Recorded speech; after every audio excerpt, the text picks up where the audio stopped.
Simple पे back period वो होता है कि जैसे कि हमने कोई एक पैसा लगाया, ठीक है, हमने इन्वेस्टमेंट किया, ठीक है, कोई एक कंपनी या कोई भी चीज़ में इन्वेस्टमेंट किया, और अब हम चाहते हैं कि जो हमने इन्वेस्टमेंट किया है, मान लो हमने 1000 रुपीज़ का मान लो हमने 1 लाख रुपीज़ का इन्वेस्टमेंट कर लिया ना, तो 1 लाख रुपीज़ हमारा कब कितने टाइम में रिकवर हो जाएगा।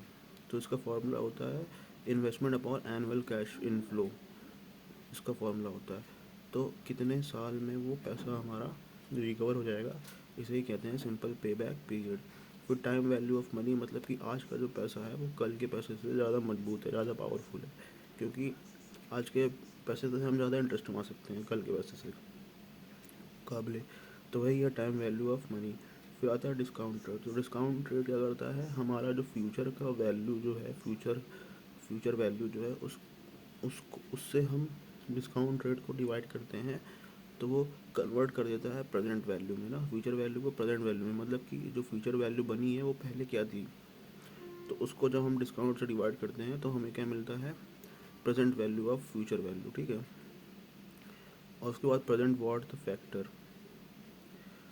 तो मतलब कि जो हमारा जो पैसा है उसकी प्रेजेंट वैल्यू क्या है, मतलब उसकी प्रेजेंट वैल्यू क्या है, तो उसे कहते हैं। और इसका फॉर्मूला होता है 1/x, मतलब कि 1/1 + r⁴n इंटू फ्यूचर वैल्यू ना।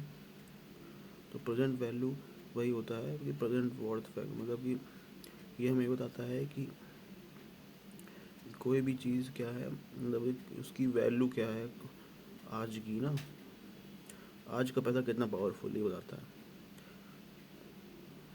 और फिर कैपिटल रिकवरी फैक्टर, मतलब कि हमारा जो पैसा है, मतलब कि हमने जो इन्वेस्टमेंट की है, हमने जो करा है, कैपिटल लगाया है, वो हमें कितना साल उसको लेना चाहिए, जिससे मतलब कि कितना पैसा हम हर साल लेंगे, वापस रिटर्न लेंगे, जिससे मेरा जो हमने इन्वेस्टमेंट किया है वो रिकवर हो जाए, कैपिटल रिकवर हो जाए ना, फ़ायदा हो जाए, जो investment plus initial cost plus investment जो है वो हमारा रिकवर हो जाए। फिर लाइफ साइकिल कॉस्टिंग होता है। लाइफ साइकिल कॉस्टिंग मतलब कि हमने जो कोई मशीन ली, उसका पूरा कॉस्ट कितना आ रहा है, और माइनस उसका सेलिंग वैल्यू।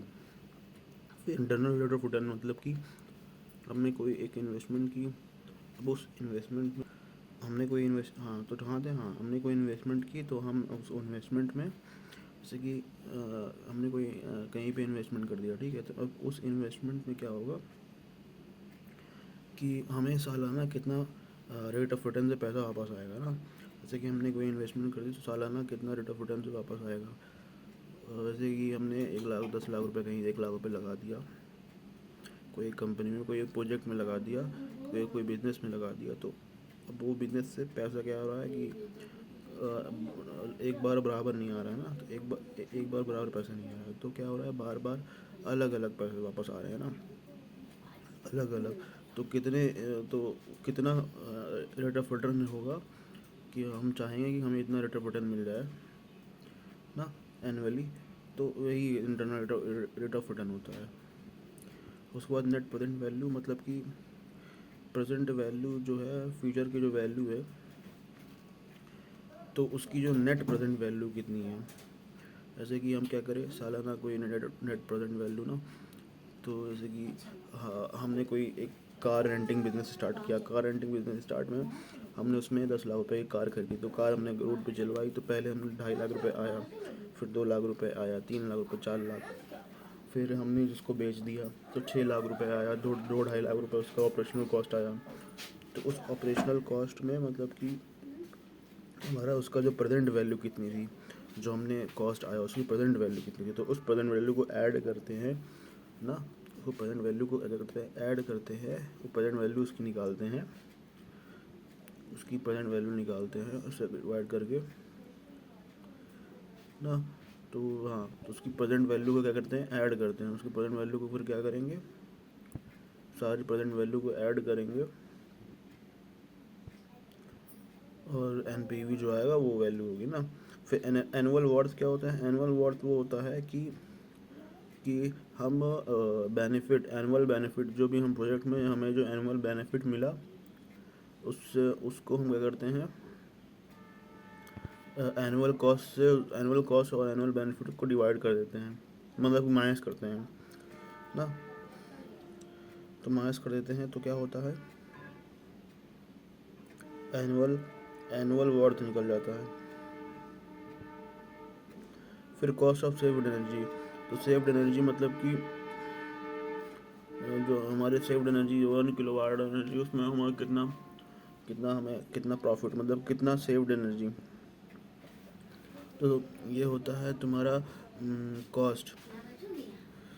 तो ये होता है तुम्हारा इनिशियल, तो तुम्हारा ये क्या होता है, तो तुम्हारा ये क्या होता है, इनिशियल कॉस्ट होता है और कितनी हमने एनर्जी सेव कर ली, वो होता है कॉस्ट ऑफ सेव्ड एनर्जी। तो कितना वो तुम्हारा एनर्जी थी, कॉस्ट तुम्हारा कितना, हमने कितने पैसे लगाया मशीन में, इनिशियल कॉस्ट तो एनुअल में कन्वर्ट कर लेंगे इसके बाद करके अपॉन सेव्ड एनर्जी।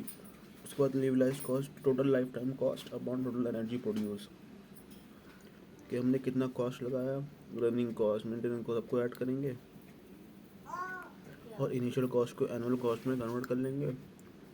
उसके बाद ऑपरेशन और मेंटेनेंस कॉस्ट को ऐड करेंगे। उसके बाद टोटल एनर्जी प्रोड्यूस जितनी की है उससे डिवाइड कर देंगे, तो लेवलाइज कॉस्ट ऑफ एनर्जी निकल आएगा।